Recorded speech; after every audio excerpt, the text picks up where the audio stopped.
Hello guys, welcome back to my channel. Today I decided to do a story time on my labor and delivery story for my daughter. Since I was not doing any videos back in the day, and I'm currently pregnant with my third child, I decided to go back in time and tell you guys about my birth and delivery story with my labor and delivery story with my daughter, and then do another one talking about my son. And at the end of the video, I will be putting some pictures of her when she was born, so I hope you guys enjoy it. Okay, so let's go back in time. Back in 2011, when I got pregnant with my daughter, I was 19 when I found out I was pregnant, and I had her when I was 20. My pregnancy was really bad. I was throwing up crazy up until my 5th month. I could not keep water, nothing. I would crave a lot of fruit, but I could not keep it in my stomach. Okay, so I was working in an office when I was pregnant, and my due date was December 4th. I was working on my plan because I was feeling good. My plan was to work up until December 2nd, which was a Friday, and they're like not go to work anymore. But on Thursday, December 1st, it was late at night. It was like 10, 11. We're in the living room. I was with my sisters, and they were telling me, excuse me, they were telling me to go outside and take a walk and go upstairs and try to induce labor to have the baby soon. But I was like, nah, like, let's just wait, my due date's on Sunday, so just wait, I'm okay, So that happened, and it was already 11, like close to 12, and I went to bed. Just when I lay down, I felt like I had to pee, so I got up and I went to the restroom, and to my luck, my mom was showering. So I knocked, and I'm like, oh, are you almost out? Because I gotta pee. And then just when I said that, I felt water coming down, and I was like, I think I peed. And my sister was in the living room. It's like, what happened? And I was like, I think I just peed on myself. Either that or my water broke. And then I was laughing because I didn't know, it was like, what the hell, like. And then my sister was like, Mom, hurry, because I think her water broke.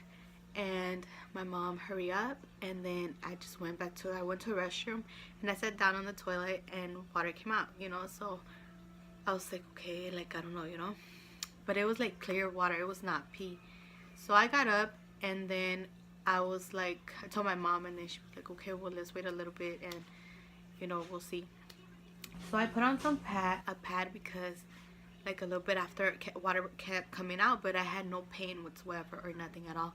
So I was like, should I go to the hospital or what?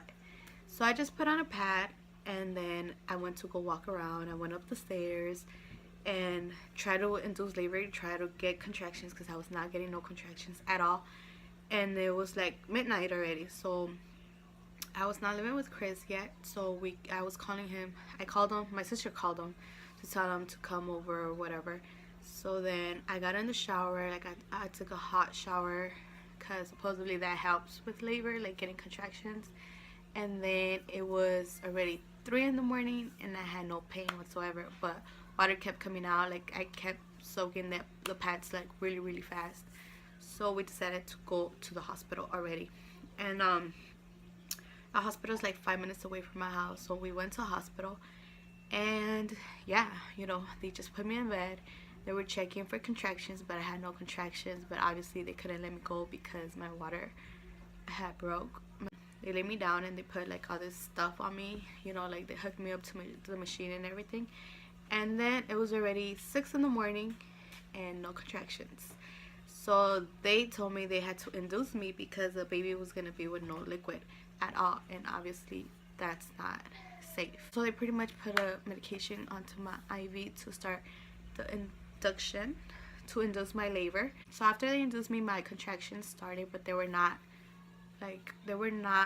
painful at all. And then at 8 in the morning they started getting like painful, but it was, I was still able to handle it. And then at 10 in the morning my contractions were really bad. So but I did not get the epidural. I was like, you know what, like, It's not like I could handle it. It's, you know, it's painful, but you know, it's okay, whatever. So I didn't get no medication for the pain at all. And at 11, about to be like 11 something, I don't know, I felt like I had to push already. So they checked me, and yeah, I was already 10 centimeters dilated. Oh yeah, forgot to tell you guys. When I got to the hospital, they checked me and I was 0 dilated. So the nurses were pretty much telling me that I was gonna have the baby till 5 in the afternoon, if, you know, because I had no contractions or nothing. So most likely till 5, and probably even by C-section, because I was not dilated, I had no contractions.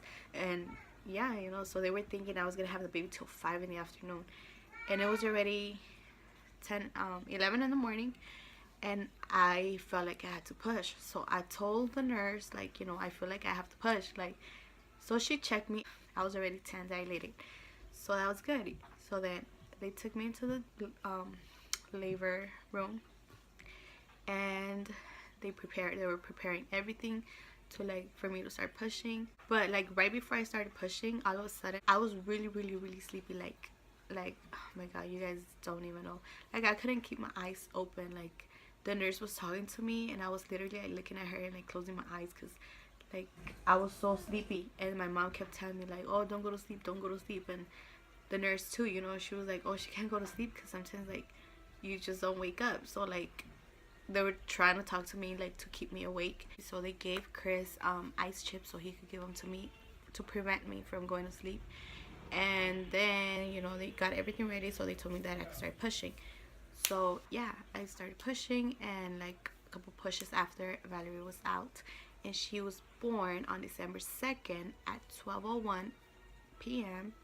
and she weighed 7 pounds with 5 ounces, and she was 21 inches long. Her delivery was really good, like, compared from Jaden and her delivery. Like, her delivery was like so fast. It was not as painful. Even pushing her out, like, pushing her out actually felt like a relief and not as painful as with Jaden. I did not feel the ring of fire with her, and it was perfect. But anyways, her delivery was a total of 12 hours from the time my water broke to the time I had her. But with pain, it was only, what, from 6 to 12, so 6 hours of pain. So I think it was good. It was good.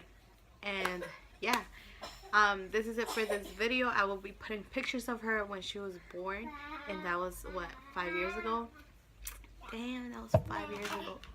And I will be doing a video soon on Jaden's labor and delivery story, which was very different. I hope you guys enjoy this video, and I will see you guys on my next one. Bye.